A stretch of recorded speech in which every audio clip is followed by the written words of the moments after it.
Em 30 de setembro de 1946, o Tribunal Militar Internacional de Nuremberg declarou formalmente a SS uma organização criminosa. Essa sentença transformou a simples pertença às Waffen-SS em um delito potencial, embora tenham sido estabelecidas exceções para aqueles que haviam sido recrutados à força após 1943 e não tinham participado diretamente de crimes. O que se seguiu não foi nem a justiça absoluta que as vítimas exigiam, nem a impunidade total que muitos perpetradores esperavam. Foi algo mais complicado e, em certos aspectos, mais perturbador. Alguns comandantes enfrentaram a forca, outros escaparam para a América do Sul com passaportes falsos e nomes novos. Alguns reconstruíram carreiras respeitáveis na Alemanha Ocidental, receberam pensões do governo e morreram cercados por suas famílias. Alguns poucos lutaram até o fim nas ruas de Berlim e foram capturados pelo Exército Vermelho, enviados para campos de trabalho soviéticos dos quais jamais retornaram. A história das Waffen-SS, depois de 1945, não é a história de uma justiça limpa. É a história de como um mundo que tentava se reconstruir nem sempre teve a vontade ou os meios para confrontar o que havia acontecido. E essa história, com suas contradições, seus silêncios e suas revelações tardias, continua pesando sobre a memória da Europa 80 anos depois. Os primeiros a sofrer as consequências da derrota foram aqueles que se renderam ao Exército Vermelho, e seu destino foi, de longe, o mais severo. Quando a frente oriental desmoronou nas últimas semanas da guerra, milhares de soldados das Waffen-SS foram capturados em combate, nas estradas durante a retirada ou ao tentar cruzar as linhas soviéticas disfarçados de civis. Os soviéticos os identificavam com relativa facilidade. Muitos membros das Waffen-SS tinham tatuado na axila esquerda seu grupo sanguíneo, uma prática padrão da organização. Essa pequena tatuagem, útil no campo de batalha para facilitar transfusões de sangue, transformou-se em marca de identificação nos centros de detenção soviéticos. Retirá-la com uma lâmina, como alguns tentaram, deixava uma cicatriz igualmente reveladora. O tratamento soviético dado aos prisioneiros das Waffen-SS não era regido pelos mesmos padrões aplicados aos prisioneiros comuns da Wehrmacht, embora estes também tenham sido submetidos a condições brutais. Segundo estimativas do Comitê Internacional da Cruz Vermelha, entre 70 mil e 100 mil prisioneiros alemães morreram em campos de trabalho soviéticos entre 1945 e 1950. As condições reproduziam com irônica crueldade aquelas que os próprios nazistas haviam imposto às suas vítimas. Rações insuficientes para sustentar o trabalho exigido, doenças sem tratamento médico adequado, jornadas de 12 horas em condições climáticas extremas, barracões sem isolamento térmico onde os homens dormiam em plataformas de madeira sem cobertores durante os invernos siberianos. A maioria dos que não morreram nos primeiros anos só foi libertada em meados da década de 1950, após a morte de Stalin em 1953 e as negociações posteriores entre a República Federal da Alemanha e a União Soviética. O destino dos diferentes grupos nacionais que haviam servido sob as runas da esse dependia em grande medida de quem os capturou e do contexto político de seus países de origem. Russos e cossacos que haviam servido em formações das Waffen-SS, como o 15º Corpo de Cavalaria Cosaca SS, incorporado às Waffen-SS em novembro de 1944, foram devolvidos à União Soviética em virtude dos acordos de Yalta. Stalin havia insistido que todos os cidadãos soviéticos capturados pelos aliados ocidentais deveriam ser repatriados sem condições. Em muitos casos, essa repatriação foi realizada à força, com prisioneiros que resistiam literalmente a embarcar nos trens. Os que chegaram ao território soviético foram tratados como traidores. Muitos foram executados imediatamente. O restante foi enviado ao Gulag. A situação dos ucranianos da 14ª Divisão de Granadeiros das Waffen-SS, primeira ucraniana, conhecida como Divisão Galícia, foi qualitativamente diferente. Essa divisão havia sido formada em 1943 com voluntários da Galícia, região da Ucrânia Ocidental que tinha feito parte do Império Austro-Húngaro até 1918. Muitos de seus homens haviam combatido com a convicção de que lutavam pela eventual independência da Ucrânia, não pelo Reich alemão. Quando a guerra terminou, a divisão Galícia rendeu-se na Áustria às forças britânicas. Os soviéticos exigiram sua repatriação. A Cruz Vermelha Internacional, o Vaticano e o exército polonês no exílio intervieram em seu favor, argumentando que muitos de seus homens provinham de territórios que antes de 1939 haviam feito parte da Polônia e não da União Soviética. O argumento foi aceito, não foram devolvidos. Após um período de internamento na Itália, foi-lhes permitido emigrar para o Reino Unido e, em menor medida, para o Canadá e a Austrália. Nas zonas controladas por americanos, britânicos e franceses, a situação era diferente, mas não isenta de dureza. As condições nos campos de prisioneiros aliados improvisados durante os meses imediatamente posteriores à capitulação foram, em muitos casos, penosas. Milhões de homens estavam sendo processados simultaneamente e a infraestrutura não dava conta. Muitos prisioneiros foram mantidos a céu aberto, lutando contra doenças, fome e total incerteza sobre seu futuro. As autoridades aliadas, confrontadas com uma massa de detidos que incluía desde altos criminosos de guerra até recrutas de 17 anos, concentraram-se em identificar os responsáveis de alta patente e os notoriamente implicados em crimes específicos. O processo de desnazificação, concebido para determinar o grau de culpabilidade individual de cada membro do regime, foi em teoria meticuloso. Em 1946, os aliados estabeleceram uma classificação em 5 categorias: principais responsáveis, Hauptschuldige, ativistas, Belastet, comprometidos, Minderbelastet, simpatizantes passivos, Mitläufer, e exonerados, Entlastet. Os tribunais de desnazificação processaram milhões de pessoas. Mas a pressão política, a sobrecarga dos tribunais, a Guerra Fria que começava a se definir no horizonte e o interesse dos aliados ocidentais em reconstruir a Alemanha como escudo contra o comunismo foram gradualmente corroendo o rigor do processo. Em 1948, muitos casos haviam sido arquivados, reduzidos ou resolvidos com condenações mínimas. Os soldados de base que podiam demonstrar ter sido recrutados à força ou que não haviam participado diretamente de crimes documentados foram, em sua maioria, libertados entre 1946 e 1947. Ao sair dos campos, encontravam um país em ruínas, sem emprego, com o estigma de ter pertencido a uma organização declarada criminosa. Muitos adotaram o silêncio como estratégia de sobrevivência. Voltavam a cidades destruídas, encontravam trabalho na construção ou em fábricas e nunca mencionavam às suas famílias o que haviam feito entre 1939 e 1945.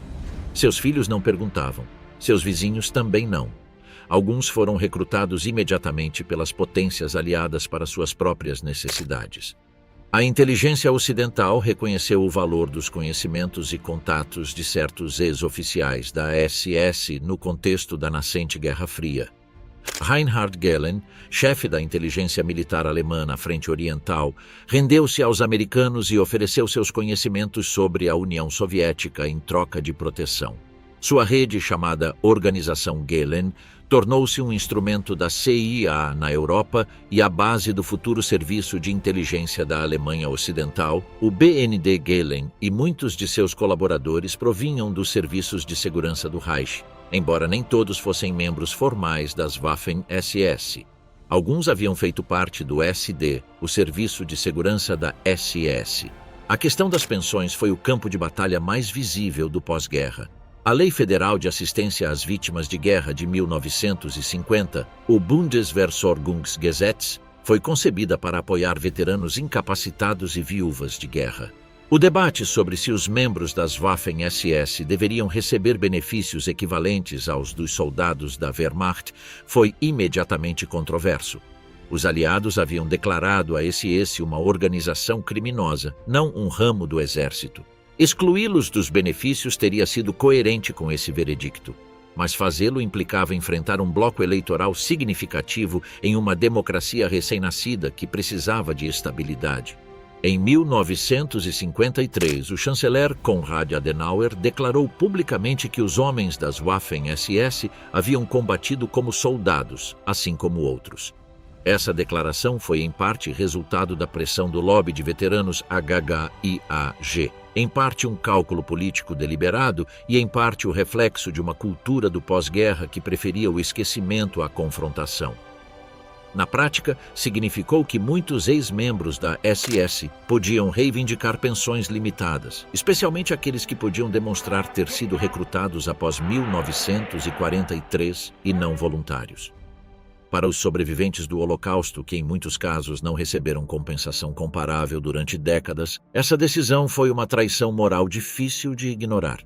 Em 1956, quando a República Federal formou a Bundeswehr, seu novo exército, surgiu novamente a pergunta: poderiam ex-membros da SS voltar a servir de uniforme?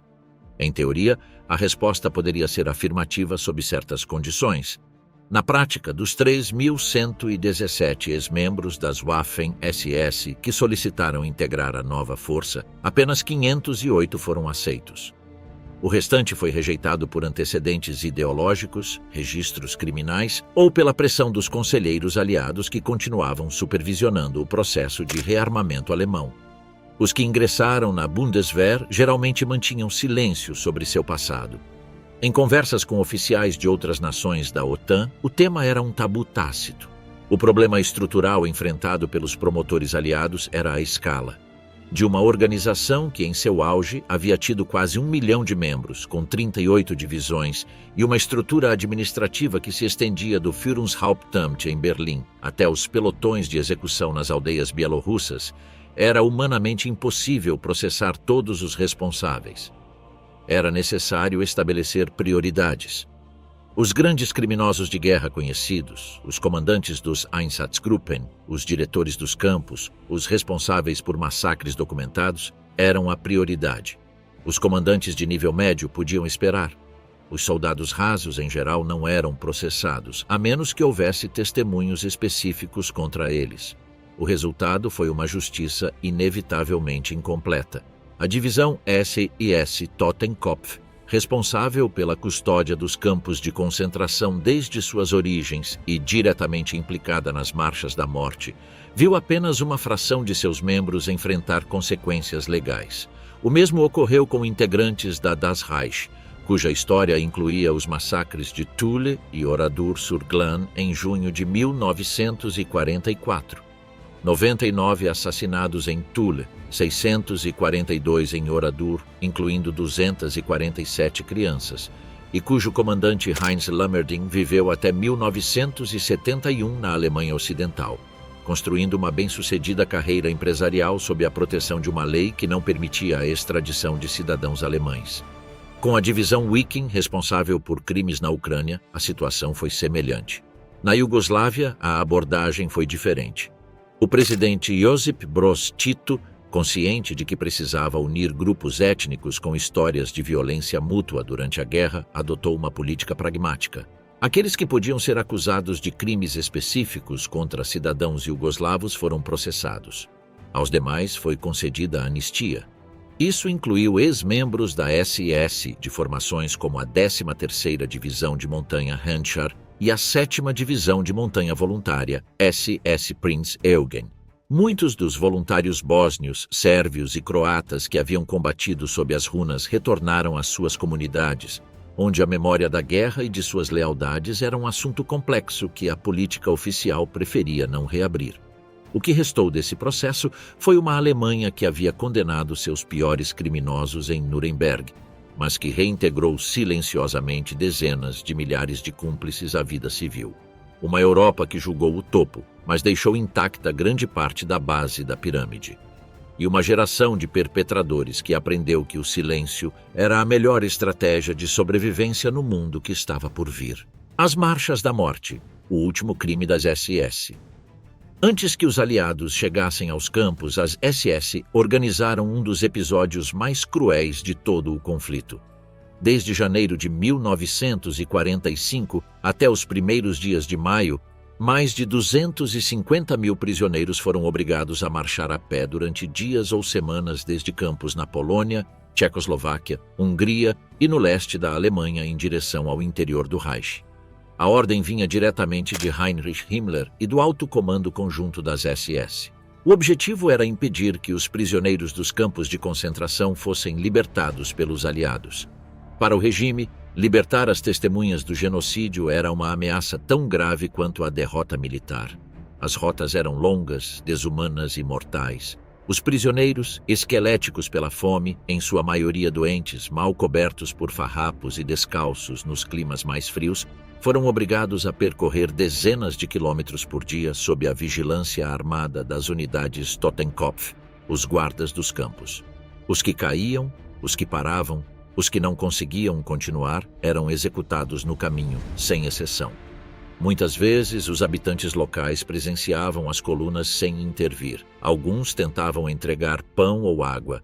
A maioria fechava as portas e baixava as persianas. Uma das marchas mais extensas foi a evacuação do campo de Auschwitz em 18 de janeiro de 1945, 9 dias antes da chegada do Exército Vermelho. Mais de 56 mil prisioneiros foram forçados a marchar para o oeste. Cerca de 15 mil morreram apenas nessa operação, pelo frio, por inanição, executados no caminho. Os que sobreviveram foram levados para campos como Grossrosen, Buchenwald e Mauthausen, onde as condições eram igualmente letais. Em 13 de abril de 1945, perto de Gardelegen, soldados das SS e membros da milícia local trancaram aproximadamente 1.000 prisioneiros em um celeiro e o incendiaram. Morreram queimados vivos. Quando as tropas americanas chegaram ao local dias depois, encontraram as cinzas e os ossos. Na marcha de Mauthausen, iniciada em 11 de abril, milhares de prisioneiros provenientes de Gunskirchen e outros subcampos caminharam durante dias por estradas rurais austríacas. Muitos morreram no percurso. Quando o campo foi libertado por tropas americanas em 5 de maio, encontraram milhares de corpos e centenas de sobreviventes em estado de agonia. Nos julgamentos de Nuremberg, os comandantes dos campos e oficiais das SS alegaram obediência devida, medo de represálias ou ignorância. As provas eram esmagadoras. As marchas da morte não foram acidentes do caos, mas decisões conscientes, ordens sistemáticas executadas pela hierarquia das SS até os últimos dias da guerra. Tribunal de Nuremberg. A condenação de uma organização. Em 29 de setembro de 1947, começou em Nuremberg o 9º dos 12 processos subsequentes organizados pelas autoridades americanas na zona de ocupação alemã. Foram julgados 24 altos oficiais dos Einsatzgruppen, os esquadrões móveis da morte que acompanharam o exército alemão durante a invasão da União Soviética. O objetivo deles era exterminar judeus, comunistas, ciganos e qualquer indivíduo considerado inimigo do Reich. Entre 1941 e 1943, esses grupos assassinaram mais de 1 milhão de pessoas, sem câmaras de gás, sem crematórios, apenas com balas. O mais proeminente entre os acusados foi Otto Ollendorf, chefe do Einsatzgruppe D, responsável por mais de 90 mil assassinatos no sul da Ucrânia e na Crimeia. Era um homem educado, economista, ex-funcionário do Ministério da Economia do Reich. Durante o julgamento mostrou-se frio, racional e imperturbável. Não negou os crimes, justificou-os como medidas preventivas necessárias para a segurança do Reich. As provas eram esmagadoras. Os relatórios semanais enviados pelos comandantes ao quartel-general das SS documentavam com precisão acadêmica o número de elementos eliminados, como chamavam as vítimas humanas, classificados por etnia, sexo e idade.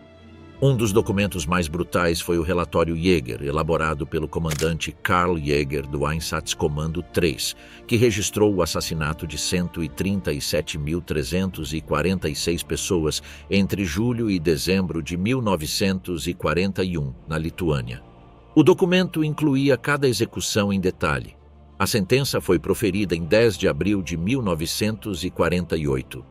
Dos 24 acusados, 14 foram condenados à morte, 2 à prisão perpétua, e o restante recebeu penas que variaram entre 10 e 20 anos. Entre os condenados à morte estava Paul Blobel, responsável direto pelo massacre de Babi Yar, onde mais de 33 mil pessoas foram assassinadas em apenas 2 dias, em setembro de 1941. Também Otto Ollendorf. As execuções ocorreram em 7 de junho de 1951 na prisão de Landsberg. Blobel pediu perdão antes de morrer. Ollendorf, por sua vez, manteve até o fim que a história o absolveria. Morreu convencido de que havia agido corretamente. O julgamento estabeleceu precedentes fundamentais no direito penal internacional.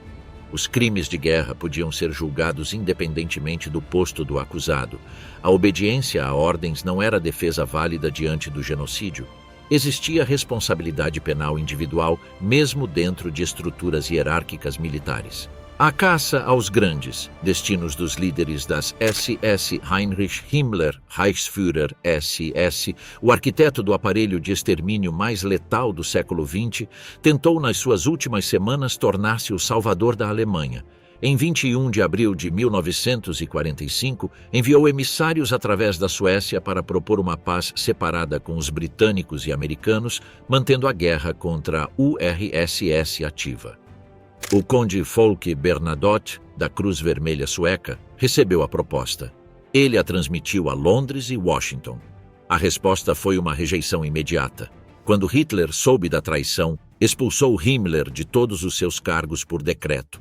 O segundo homem mais poderoso do Reich durante anos foi declarado inimigo do Estado. Himmler fugiu, mudou de uniforme, disfarçou-se, deixou crescer o bigode, cobriu um olho com um tapa-olho. Adotou o nome falso de Heinrich Hitzinger e assumiu a documentação de um sargento da Wehrmacht.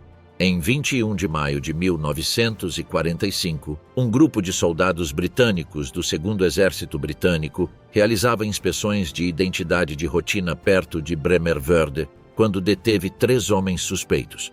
O seu comportamento nervoso chamou a atenção. Um deles usava um tapa-olho. Ao serem levados para um centro de interrogatório em Lüneburg, os médicos pediram ao suspeito que se despisse e retirasse o tapa-olho. O olho estava saudável, era Himmler, não teve outra alternativa senão admitir a sua identidade.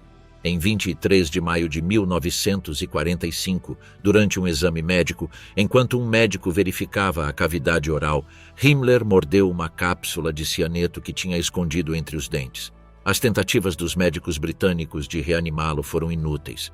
Morreu em 15 minutos. O seu corpo foi enterrado numa sepultura anônima nos arredores de Lüneburg. A localização exata foi mantida em segredo pelo exército britânico para evitar que se tornasse um local de culto. O destino dos comandantes de campo foi variado. Rudolf Höss, comandante de Auschwitz, inicialmente escapou adotando a identidade de um trabalhador diário. Em 11 de março de 1946, tropas britânicas o capturaram perto de Flensburgo. Durante o seu julgamento na Polônia, Höss testemunhou que pelo menos 2.500.000 vítimas foram executadas e exterminadas em Auschwitz por gaseificação e queima, e que pelo menos mais 500.000 sucumbiu à fome e às doenças. Em 16 de abril de 1947, foi executado na forca no próprio campo de Auschwitz.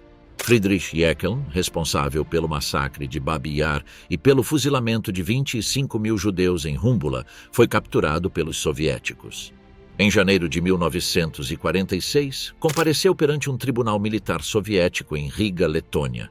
Reconheceu a sua responsabilidade. Em 3 de fevereiro de 1946, perante uma multidão de 4.000 espectadores na Praça da Vitória, em Riga, foi executado na forca.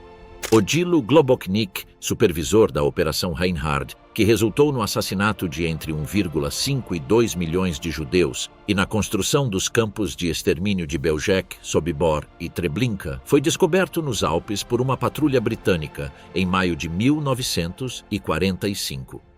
Quando um oficial britânico pronunciou em voz alta o seu sobrenome como armadilha para identificá-lo, Globoknik virou a cabeça reflexivamente. Ao perceber o que tinha feito, tentou agir como se nada tivesse acontecido. Era tarde demais. Enquanto o conduziam para a cela, mordeu uma cápsula de cianeto. Morreu no chão da prisão. Oskar Dirlewanger, comandante da brigada que levava o seu nome, responsável por atrocidades na Polônia e Bielorrússia que desafiavam a compreensão, foi reconhecido por um antigo prisioneiro de um campo de concentração em 1º de junho de 1945.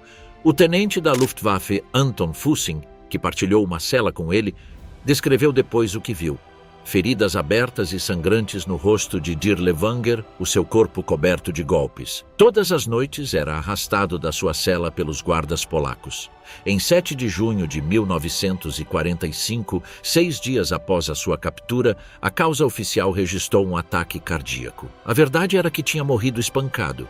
Richard Glucks, que supervisionou a vasta rede de campos de concentração como sucessor do general Theodor Eicke e inspetor de campos, foi quem propôs Auschwitz como local adequado para um novo campo em fevereiro de 1940. Em 10 de maio de 1945, na base naval de Mürwik, em Flensburgo, engoliu uma cápsula de cianeto. Otto Ohlendorf e Paul Blobel foram executados em 7 de junho de 1951 em Landsberg. Ernst Kaltenbrunner, o oficial das SS de mais alta patente julgado em Nuremberg, que em 1942 assumiu o controle da Gestapo e do sistema de campos de concentração após o assassinato de Reinhard Heydrich, foi condenado à morte. As suas últimas palavras em 16 de outubro de 1946 foram: "Amei o meu povo alemão e a minha pátria com um coração caloroso. Cumpri o meu dever segundo as leis do meu povo e sinto que desta vez o meu povo foi conduzido por homens que não eram soldados e que foram cometidos crimes dos quais eu não tinha conhecimento." O destino de Hans Kammler, general das SS que supervisionou a construção dos campos de concentração e dirigiu o programa de mísseis V2, continua a ser um dos mistérios mais debatidos do pós-guerra. A sua última aparição confirmada foi em 17 de abril de 1945. A sua família solicitou que fosse declarado morto a partir de 9 de maio do mesmo ano. O Tribunal Distrital de Berlim-Charlottenburg aceitou o pedido em setembro de 1948. Alguns historiadores levantaram a possibilidade de que Kammler tenha negociado a sua proteção com os americanos em troca do seu conhecimento sobre tecnologia de mísseis, mas não há evidência documental conclusiva. Heinrich Müller, chefe da Gestapo apelidado de Gestapo Müller, desapareceu sem deixar rastro. A sua última aparição confirmada foi em 1º de maio de 1945 no bunker de Hitler. Nunca foi capturado. Em 2013, um historiador alemão afirmou ter encontrado provas de que Müller morreu em Berlim em 1945 e foi enterrado numa vala comum, mas a afirmação foi contestada por outros especialistas. O mistério persiste. Rotas dos ratos. As redes de fuga das SS. O termo Ratlines, Rotas dos Ratos, designa o conjunto de redes clandestinas que entre 1945 e o início da década de 1950 transportaram milhares de criminosos de guerra nazistas, incluindo centenas de membros das Waffen-SS e do aparato de segurança do Reich, da Europa para a América do Sul, Oriente Médio e, em menor medida, Austrália. Não se tratava de um sistema único ou centralizado, mas de uma constelação de estruturas paralelas que compartilhavam métodos, infraestrutura e, frequentemente, os mesmos intermediários. O ponto geográfico de partida mais importante foi Roma. Em 1945 e 1946, a cidade era um ponto de convergência da Europa. Abrigava dezenas de milhares de deslocados de guerra sem documentação, organizações humanitárias que distribuíam papéis sem verificação completa e uma rede de mosteiros e conventos que ofereciam abrigo sem fazer perguntas. A presença do Vaticano acrescentava uma camada de imunidade diplomática e logística que nenhuma outra cidade europeia podia oferecer. O bispo austríaco Alois Rudal dirigia, a partir do Colégio Pontifício Teutônico de Santa Maria dell'Anima, em Roma, uma operação que ele próprio descreveu em suas memórias de 1976 como uma missão humanitária para salvar soldados das garras do ódio dos vencedores. Rudal havia publicado em 1937 um livro extremamente controverso em que tentava reconciliar o catolicismo com o nacionalsocialismo, o que lhe valeu uma repreensão do Vaticano e o afastamento dos círculos de poder eclesiástico. No pós-guerra, encontrou uma oportunidade de reabilitação pessoal ao liderar uma operação que apresentava como caritativa. Ele forneceu cartas de recomendação e apoio logístico a figuras como Franz Stangl, comandante dos campos de extermínio de Sobibor e Treblinka, onde cerca de 1.700.000 pessoas foram assassinadas. Stangl usou documentos do Comitê Internacional da Cruz Vermelha obtidos com a ajuda de Udall para viajar à Síria em 1948 e de lá ao Brasil em 1951. Foi capturado em São Paulo em 1967, extraditado para a Alemanha Ocidental e condenado à prisão perpétua em 1970. Morreu de insuficiência cardíaca na prisão em 1971. O papel do Comitê Internacional da Cruz Vermelha merece análise cuidadosa, pois tem sido objeto de interpretações equivocadas. Na época, o CICV emitia documentos de viagem chamados Reiseausweise, documentos de identidade para pessoas deslocadas, a qualquer indivíduo que se apresentasse como apátrida ou deslocado. O procedimento não previa verificação de antecedentes. A organização não possuía mecanismos para detectar identidades falsas, nem acesso a processos criminais das potências aliadas. Quando, nos anos seguintes, verificou-se que o CICV havia emitido documentos para criminosos de guerra nazistas, pelo menos 8.000 pessoas usaram esses documentos para emigrar para a América do Sul. A organização reconheceu a situação, mas apontou corretamente que seus procedimentos haviam sido explorados por redes que operavam fora de seu conhecimento.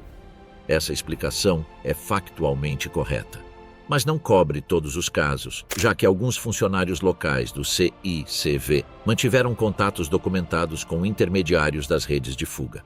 A segunda estrutura principal foi a rede vinculada ao SS Gruppenführer Karl Wolff e a oficiais das SS que haviam servido na Itália. Wolff foi o comandante supremo das SS na Itália e intermediário nas negociações secretas com a OSS americana que levaram à rendição antecipada no norte da Itália em maio de 1945, operação conhecida como Sonnenaufgang ou Amanhecer. Essa colaboração garantiu-lhe tratamento preferencial por parte dos aliados. Não foi processado em Nuremberg, embora tenha sido julgado e condenado na Alemanha em 1964 a 15 anos de prisão, reduzidos por boa conduta e saúde, por sua responsabilidade na deportação de 300.000 judeus italianos. Sua rede de contatos no norte da Itália incluía industriais, aristocratas e eclesiásticos que facilitaram a fuga de numerosos oficiais das SS para a Espanha e América do Sul. A Espanha de Franco foi o segundo grande corredor de trânsito. A neutralidade espanhola durante a guerra e a afinidade ideológica do regime franquista com o nacionalsocialismo criaram um ambiente favorável à recepção discreta de fugitivos nazistas. Madrid era uma cidade repleta de alemães no pós-guerra, exilados econômicos, técnicos requisitados por empresas espanholas, espiões disfarçados de empresários e criminosos de guerra, aguardando documentação para continuar a viagem. A polícia espanhola não colaborava com investigações aliadas sobre criminosos de guerra. Agentes da Brigada Político-Social tinham ordens de não se envolver nos assuntos da colônia alemã.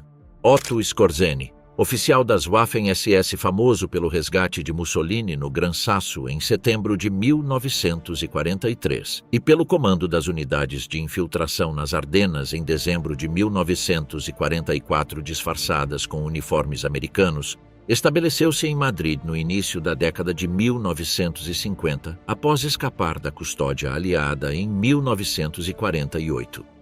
A partir da Espanha, organizou uma rede de contatos entre ex-oficiais alemães, empresas privadas de segurança e serviços de inteligência estrangeiros, incluindo o Mossad israelense, que, segundo alguns relatos, utilizou seus contatos no mundo árabe. Skorzeny também colaborou no treinamento das forças de segurança egípcias sob Nasser. Nunca foi julgado pelos crimes cometidos sob seu comando e morreu em Madrid em 1975, no mesmo ano que Franco. A Argentina foi o principal destino final da imigração nazista. O governo de Juan Domingo Perón manteve durante a guerra uma neutralidade que escondia uma simpatia clara pelas potências do eixo e, no pós-guerra, adotou uma política de acolhimento ativo de especialistas europeus, entre eles cientistas, técnicos, médicos e militares alemães, muitos com passados que os tornavam inaceitáveis em qualquer outro país ocidental. Perón assinou em 1946 acordos de migração com organizações europeias que facilitaram a imigração em massa da Europa. Arquivos argentinos, parcialmente desclassificados nos anos 1990, revelaram que o governo peronista tinha ciência de que entre os imigrantes havia criminosos de guerra e, em alguns casos, facilitou ativamente sua entrada. Adolf Eichmann, responsável pela logística do Holocausto no aparato das SS, entrou na Argentina em 1950 sob o nome de Ricardo Clement, usando um passaporte emitido pelo CICV em Gênova. Estabeleceu-se no subúrbio de San Fernando, em Buenos Aires, onde trabalhou em várias empresas industriais. Era conhecido na comunidade como um alemão tranquilo com família. Sua presença na Argentina foi denunciada ao Mossad israelense por Lothar Hermann, sobrevivente do campo de concentração de Dachau que vivia em Buenos Aires e cuja filha havia saído com o filho de Eichmann. O Mossad organizou a Operação Garibaldi sob a direção do agente Rafi Eitan. 11 agentes israelenses viajaram a Buenos Aires, monitoraram os movimentos de Eichmann por semanas e o capturaram em 11 de maio de 1960 no ponto de ônibus da Rua Garibaldi. Ele permaneceu sedado em uma casa segura por 9 dias enquanto a evacuação era preparada. Em 20 de maio de 1960, saiu da Argentina a bordo de um voo da El Al, disfarçado como membro da tripulação, com documentação falsa. Foi julgado em Jerusalém no Tribunal Distrital a partir de 11 de abril de 1961. O processo, presidido pelo juiz Moshe Landau, durou 4 meses e foi acompanhado por 100 correspondentes credenciados de todo o mundo, sendo a primeira transmissão televisiva de um julgamento na história de Israel. A filósofa Hannah Arendt cobriu o caso para a revista The New Yorker e, a partir de suas observações, desenvolveu o conceito de banalidade do mal. Eichmann foi declarado culpado de crimes contra a humanidade e crimes de guerra em 11 de dezembro de 1961, condenado à morte em 15 de dezembro e enforcado em 1º de junho de 1962 na prisão de Ramla. É a única execução judicial realizada por Israel em toda a sua história. Josef Mengele, médico das SS em Auschwitz-Birkenau, responsável pelas seleções na plataforma de chegada e por experimentos em prisioneiros vivos, incluindo injeções de produtos químicos nos olhos de crianças para tentar alterar a cor, amputações sem anestesia e experimentos com gêmeos, fugiu de Auschwitz em 17 de janeiro de 1945, 3 dias antes da evacuação do campo, levando seus arquivos de pesquisa. Passou os meses seguintes em diversos locais da Alemanha. Foi brevemente capturado pelos aliados sem ser identificado e liberado, chegando à Argentina em 1949 com o nome de Helmut Gregor e documentação do CICV. Obteve a cidadania argentina em 1956 com seu próprio nome. Quando a captura de Eichmann revelou que o Mossad operava na Argentina, Mengele fugiu primeiro para o Paraguai, onde também obteve cidadania, e depois para o Brasil, onde viveu sob a proteção de uma família alemã em Embu das Artes, perto de São Paulo. Morreu afogado em 7 de fevereiro de 1979, na praia de Bertioga, Brasil, após sofrer um derrame cerebral enquanto nadava. Seus restos foram identificados por análise de DNA em 1992, comparando com amostras de seu filho Rolf. Nunca foi capturado ou julgado. A Alemanha não publicou seu mandado de prisão até 1959, 14 anos após o fim da guerra. Klaus Barbie foi chefe da Gestapo em Lyon entre novembro de 1942 e agosto de 1944, apelidado de Açougueiro de Lyon por sua responsabilidade pessoal na tortura e deportação de milhares de pessoas, incluindo a detenção e deportação de 44 crianças judias da colônia de Zieu em 6 de abril de 1944. Todas foram assassinadas em Auschwitz. Barbie também foi responsável pela captura e tortura do chefe da resistência Jean Moulin, que morreu sob tortura em julho de 1943. Ao final da guerra, Barbie foi recrutado pelo Serviço de Contra-Inteligência do Exército dos Estados Unidos, o CIC, que o empregou entre 1947 e 1951 como informante sobre redes comunistas na Europa. Quando, em 1950, o CMC soube que os franceses o procuravam por crimes de guerra, facilitou sua fuga. Os agentes do CPMC o colocaram em contato com o padre croata Krunoslav Draganović, que atuava como intermediário da rede de Rudal e era diretor do Colégio Pontifício de São Jerônimo, em Roma. Draganović providenciou seu passaporte do CICV e visto boliviano. Barbie chegou à Bolívia em 1951 sob o nome de Klaus Altmann e trabalhou durante anos como comerciante de madeira e maquinário. Em 1971, foi identificado em La Paz pelo jornalista Ladislas de Hoyos e pela pesquisadora francesa Beate Klarsfeld.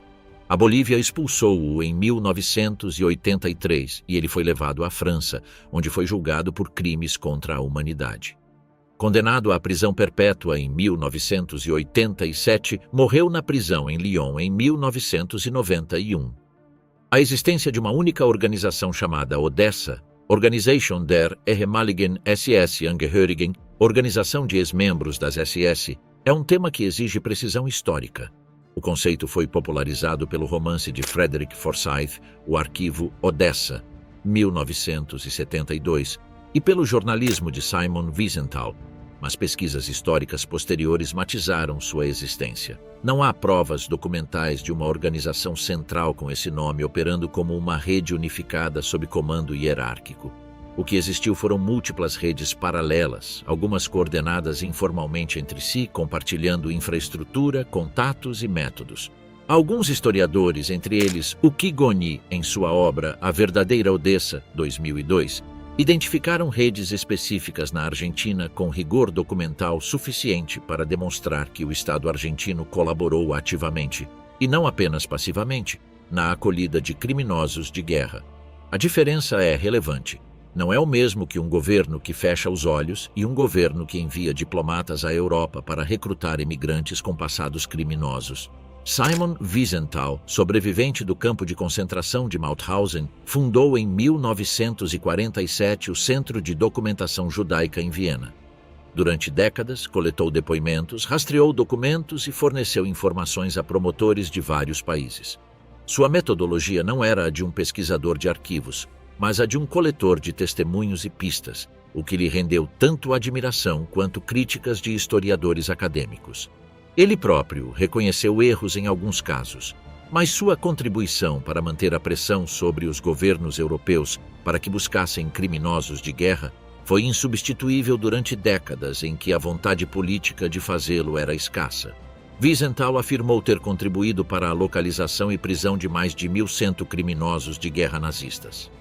O número foi contestado, mas a direção é indubitável. Morreu em Viena em 2005, aos 96 anos. HGIAG, a Organização dos Veteranos e a Reabilitação do Mito. Em maio de 1951, na localidade de Werden an der Aller, na Baixa Saxônia, realizou-se a reunião fundadora da Hilfsgemeinschaft auf Gegenseitigkeit der Angehörigen der ehemaligen Waffen-SS, conhecida pelo acrônimo HIAG. Fundada pelo SS-Obergruppenführer e general das Waffen-SS Paul Hauser, pelo SS-Obergruppenführer Otto Kumm e pelo SS-Obergruppenführer Felix Steiner, três dos comandantes mais proeminentes das Waffen-SS durante a guerra, a organização apresentou-se desde o início como uma associação de ajuda mútua com uma missão explicitamente política: conseguir a reabilitação jurídica e social dos veteranos das Waffen-SS, equiparar o seu estatuto legal ao dos veteranos da Wehrmacht e garantir-lhes acesso às pensões de guerra. Paul Hauser, com 71 anos na altura da fundação, foi o rosto mais visível dessa operação de reabilitação. Ele comandou o 2º Corpo Panzer das SS na frente oriental e ocidental, era respeitado mesmo por oficiais da Wehrmacht e gozava de reputação de profissionalismo militar que alguns aliados reconheciam. Durante anos, Hauser foi a figura que a HIAG apresentou como prova de que as Waffen-SS tinham sido um exército profissional e não um instrumento ideológico. Em 1953, publicou o livro Soldaten wie andere auch, Soldados como os Outros, que se tornou o manifesto da tese das Waffen-SS como força puramente combatente, alheia aos crimes do regime. Essa tese era historicamente insustentável, mas foi adotada com entusiasmo pela cultura política da Alemanha Ocidental nos anos 50, que precisava integrar milhões de veteranos numa nova democracia, sem que o processo de reintegração gerasse convulsões sociais. A partir de 1951, a HGAG publicou a revista mensal Der Freiwillig, o Voluntário, que continuou a ser editada por mais de 4 décadas. Nas suas páginas narravam-se batalhas em termos estritamente militares, publicavam-se obituários de camaradas falecidos, anunciavam-se encontros de ex-divisões, defendiam-se apelos nos tribunais de pensões e construía-se sistematicamente uma narrativa histórica alternativa àquela desenvolvida pelos historiadores acadêmicos. Até o seu encerramento em 1992, a revista publicou mais de 500 números. Os artigos assinados por ex-oficiais das SS descreviam as batalhas na Frente Oriental como uma luta da Europa contra o bolchevismo, eliminando qualquer referência a massacres, deportações e exploração sistemática das populações ocupadas que tinham sido o outro lado dessas operações militares. A editora ligada à AIAG, Munin Verlag de Osnabrück, publicou entre 1954 e o final dos anos 80 mais de 57 livros de história militar sobre divisões das Waffen-SS. Estas obras, escritas na sua maioria por ex-oficiais das unidades descritas, foram distribuídas em livrarias alemãs juntamente com livros de história convencionais. Muitas foram traduzidas para inglês, francês e espanhol. Algumas venderam-se em dezenas de milhares de exemplares. A sua metodologia era a da história militar tradicional. Mapas, ordens de batalha, cronologias de operações. O que omitiram sistematicamente foi qualquer referência aos crimes cometidos pelas mesmas unidades, execuções de prisioneiros de guerra, assassinato de civis, participação em deportações. O resultado foram livros que podiam ser lidos do início ao fim, sem que o leitor soubesse que a divisão das Reich queimou vivos 642 civis em Oradour-sur-Glane. A estratégia política da HAIAG foi igualmente sistemática. Os seus representantes compareceram em comitês parlamentares do Bundestag para testemunhar sobre as condições de serviço nas Waffen-SS e defender a equiparação das suas pensões às dos veteranos da Wehrmacht. Financiaram advogados para representar veteranos nos tribunais de desnazificação. Apoiaram candidaturas de parlamentares conservadores que defendiam a reabilitação dos veteranos. Em 1953, quando o chanceler Adenauer afirmou que os homens das Waffen-SS tinham combatido como soldados como outros, a AIAG celebrou como uma vitória política de primeira ordem, embora Adenauer tenha tido cuidado para não repetir essa declaração em contextos onde pudesse ser diretamente contestada. A questão das pensões foi a mais concreta e a que afetava mais diretamente a vida cotidiana dos veteranos. Segundo o Bundesversorgungsgesetz de 1950, os ex-membros das Waffen-SS não tinham automaticamente direito às pensões de combate correspondentes aos veteranos da Wehrmacht. A HIAG organizou uma campanha legal massiva, caso a caso, para obter reconhecimento. A jurisprudência evoluiu gradualmente durante os anos 50.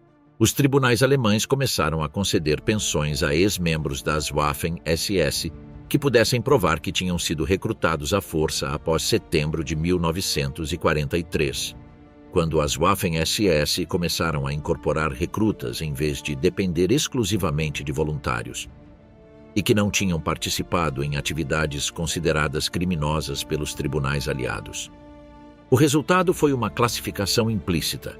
O voluntário de 1939 ou 1940 era suspeito. O recrutado de 1944 podia ser uma vítima das circunstâncias. Essa distinção, embora tivesse certa lógica jurídica, ignorava que em 1944 as Waffen-SS continuavam a realizar as mesmas operações de represália e as mesmas funções de apoio ao aparelho de terror que em 1940.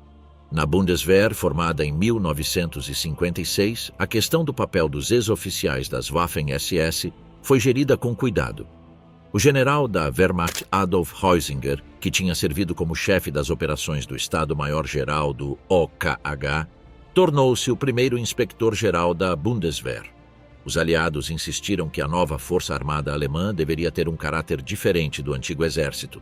Um comitê consultivo chamado Personalgutachterausschuss, Comitê de Avaliação de Pessoal, analisou individualmente os processos dos oficiais que solicitavam integração na Bundeswehr. Dos 3.117 ex-membros das Waffen-SS que apresentaram pedido, 508 foram aceites. Os critérios de rejeição incluíam participação documentada em crimes de guerra, registros das SS que mostravam pertença a unidades especificamente implicadas em crimes contra civis e objeções dos conselheiros aliados. A HIAG manteve também relações ambíguas com a extrema-direita alemã. Alguns dos seus membros eram ativos na Sozialistische Reichspartei, declarada inconstitucional pelo Tribunal Constitucional Alemão em 1952, ou na Deutsche Reichspartei. Essas ligações permaneceram geralmente discretas durante os anos 50 e 60, quando a organização se esforçava por projetar uma imagem de respeitabilidade. A revista Der Spiegel publicou em 1978 uma reportagem detalhada que documentou com precisão os vínculos entre a HIAG e partidos de extrema-direita, a presença em reuniões da organização de indivíduos condenados por crimes de guerra e a natureza apologética das suas publicações históricas. A reportagem teve impacto político real. Vários parlamentares que mantinham contatos discretos com a HHIAG interromperam-nos publicamente. A organização respondeu que o artigo era difamatório, mas não conseguiu refutar os factos documentados. Os anos 80 foram complicados para a HHIAG. A geração dos fundadores envelhecia. Paul Hauser morreu em 1972. Felix Steiner tinha morrido em 1966. A memória da guerra afastava-se, mas, simultaneamente, a investigação histórica acadêmica aproximava-se com ferramentas mais precisas. O historiador Bernd Wegener publicou em 1982 Hitlers politische Soldaten, Die Waffen-SS 1933 a 1945, que destruiu sistematicamente com documentação de arquivo a tese das Waffen-SS como um exército apolítico. O trabalho de historiadores como Christopher Browning sobre os batalhões de polícia e Martin Brosat sobre a administração do sistema de campos de concentração ligava cada vez mais diretamente as operações militares das Waffen-SS ao aparelho de genocídio. As publicações da HIAG começaram a parecer anacrônicas mesmo para alguns dos seus próprios membros. A organização federal dissolveu-se em 1992. Mas os grupos locais de veteranos sobreviventes continuaram a reunir-se informalmente durante anos. Alguns publicaram memórias e boletins sem o apoio institucional da HIAG, mas com o mesmo viés apologético. A última grande reunião documentada de ex-membros das Waffen-SS na Alemanha ocorreu na localidade de Fallingbostel em 2005, com cerca de 200 participantes idosos. As SS, que tinham reunido quase 1 milhão de homens, terminavam como um grupo de anciãos que se recusavam a reconhecer o que tinham feito. O legado intelectual da HHIAG sobreviveu à organização. Os livros publicados pela Munin Verlag continuam a circular em mercados de segunda mão e na internet. Alguns deles são a única fonte de informação detalhada sobre batalhas menores em frentes secundárias. E o seu conteúdo puramente militar é ocasionalmente citado por historiadores acadêmicos com as devidas precauções.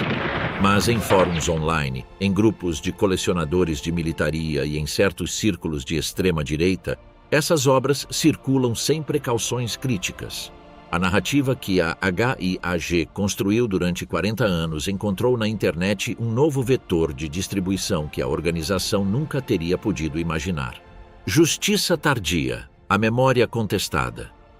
Em 11 de novembro de 1989, quando caiu o Muro de Berlim, foram abertos os arquivos da RDA e da Europa Oriental. Esses arquivos continham o que os governos comunistas haviam reunido ao longo de 4 décadas, documentos das SS capturados no final da guerra, registros das administrações de ocupação alemã, testemunhos de sobreviventes coletados por procuradores do bloco soviético. O acesso a esses materiais transformou radicalmente a pesquisa histórica sobre a Waffen-SS. O exemplo mais concreto foi o arquivo central das SS em Berlim-Lichterfeld, que havia sido dividido entre o leste e o oeste no final da guerra.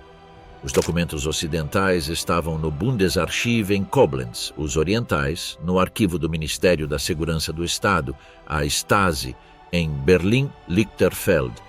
A reunificação permitiu pela primeira vez acessar todo esse conjunto documental.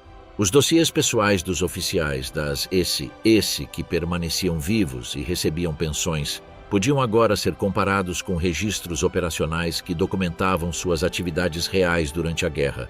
Fritz Bauer, procurador-geral de Hessen, havia iniciado em 1958 os primeiros procedimentos para processar os responsáveis pelos crimes em Auschwitz. Bauer, que havia fugido da Alemanha após ser preso pelos nazistas em 1933 e vivido no exílio na Dinamarca e na Suécia, voltou à Alemanha após a guerra com a convicção de que a justiça alemã tinha a obrigação de processar seus próprios criminosos. Ele enfrentou a resistência sistemática de uma magistratura do pós-guerra, na qual muitos juízes e procuradores haviam servido sob o regime nazista.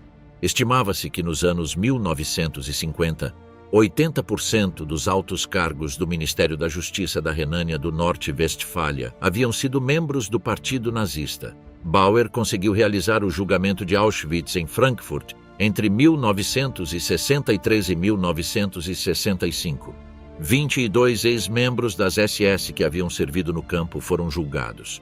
Destes, 6 receberam prisão perpétua. Outros receberam sentenças entre 3 e 14 anos. O julgamento foi o primeiro a apresentar ao público alemão testemunhos diretos de sobreviventes do Holocausto. Mais de 360 testemunhas depuseram. O impacto cultural foi enorme, especialmente sobre a geração mais jovem, que não havia vivido a guerra. A abertura dos arquivos da Europa Oriental nos anos 1990 revelou a magnitude de crimes que haviam ficado sem investigação. O Centro de Coordenação da Justiça Alemã em Ludwigsburg, fundado em 1958 para coordenar a investigação de crimes nazistas, havia trabalhado durante décadas com acesso incompleto aos documentos. Agora podia conectar nomes em dossiês das SS com registros de operações na Bielorrússia, Ucrânia, Estados Bálticos e Polônia, que documentavam massacres específicos. O problema era que muitos dos responsáveis haviam morrido de velhice. Os que ainda estavam vivos tinham 70, 80 ou mais anos. Na Itália, o processo demorou ainda mais. O massacre de Sant'Anna di Stazzema ocorreu em 12 de agosto de 1944, quando o 2º Batalhão do 35º Regimento da Divisão SS Reichsführer SS, sob o comando do Major Walter Heder, matou 560 civis na localidade toscana de Sant'Anna di Stazzema, incluindo mulheres, idosos e crianças. Os corpos foram queimados. Em 1994 e 1995, historiadores italianos e o magistrado militar Marco de Paolis identificaram documentos das SS que vinculavam diretamente 10 oficiais sobreviventes à operação.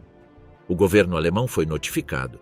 No entanto, assim como no caso de Heinz Lammerding em Oradour, a República Federal da Alemanha se recusou a extraditar seus cidadãos, invocando o artigo 16 da Lei Fundamental, que até 2000 proibia a extradição de cidadãos alemães para países estrangeiros. Um tribunal militar italiano, em La Spezia, julgou os 10 acusados à revelia e os condenou à prisão perpétua em 2005. A Alemanha se recusou a executar as sentenças. Os condenados morreram em suas casas, em cidades alemãs. O Parlamento Europeu adotou resoluções condenando essa situação. Na prática, nada mudou. A questão das pensões tornou-se, nos anos 1900 e 2000, um escândalo político recorrente. Investigações jornalísticas e acadêmicas revelaram que vários ex-membros da Waffen-SS condenados por crimes de guerra no exterior continuavam a receber pensões do Estado alemão.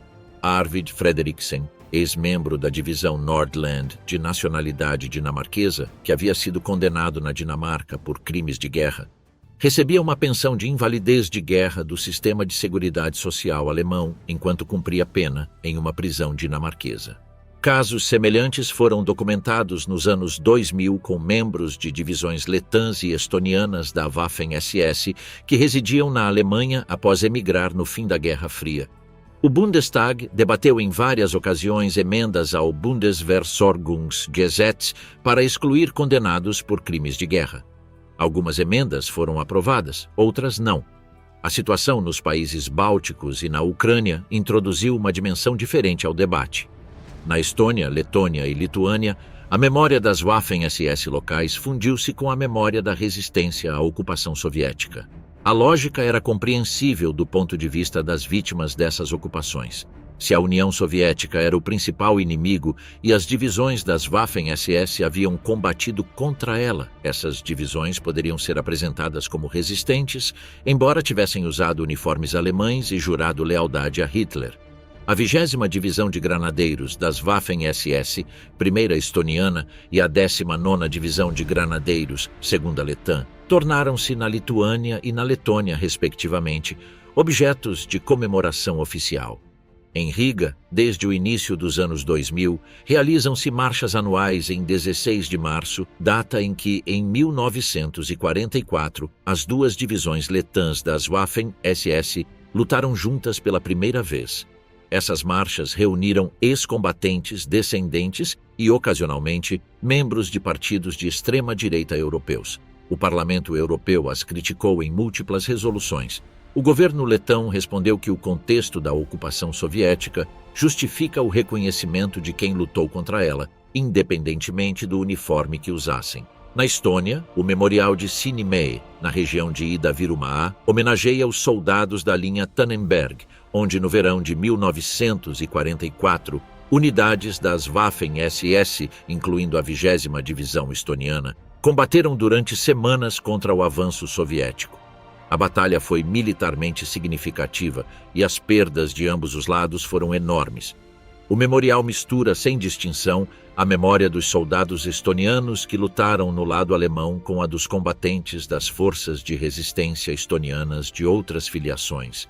A complexidade histórica real que muitos desses homens também participaram de operações antipartidárias que envolveram massacres de civis em territórios ocupados no leste, geralmente fica fora dos atos de comemoração. A Ucrânia apresentou o caso mais politicamente controverso. A 14ª Divisão de Granadeiros das Waffen-SS, primeira ucraniana, conhecida como Divisão Galícia, foi reconstituída simbolicamente no discurso histórico ucraniano como uma formação de resistência antissoviética. Em 2020, o Tribunal Administrativo de Apelações de Lviv determinou que os símbolos da Divisão Galícia, incluindo o emblema do leão dourado sobre fundo azul, não constituíam símbolos nazistas e poderiam ser exibidos publicamente. O governo ucraniano não contestou a decisão. Historiadores do Holocausto apontaram que a Divisão Galícia participou de operações antipartidárias na Polônia e na Iugoslávia que resultaram na morte de civis e que alguns de seus membros serviram anteriormente em unidades policiais auxiliares que colaboraram com os Einsatzgruppen nos massacres de judeus em 1941 e 1942. O debate entre essa avaliação histórica e a memória coletiva ucraniana, exacerbado pelo contexto da guerra com a Rússia iniciada em 2014, continua sem resolução. Na Alemanha, o artigo 86A do Código Penal proíbe o uso público de símbolos de organizações proibidas, incluindo a runa SIG dupla usada pelas SS. A norma tem sido aplicada em centenas de casos desde sua entrada em vigor.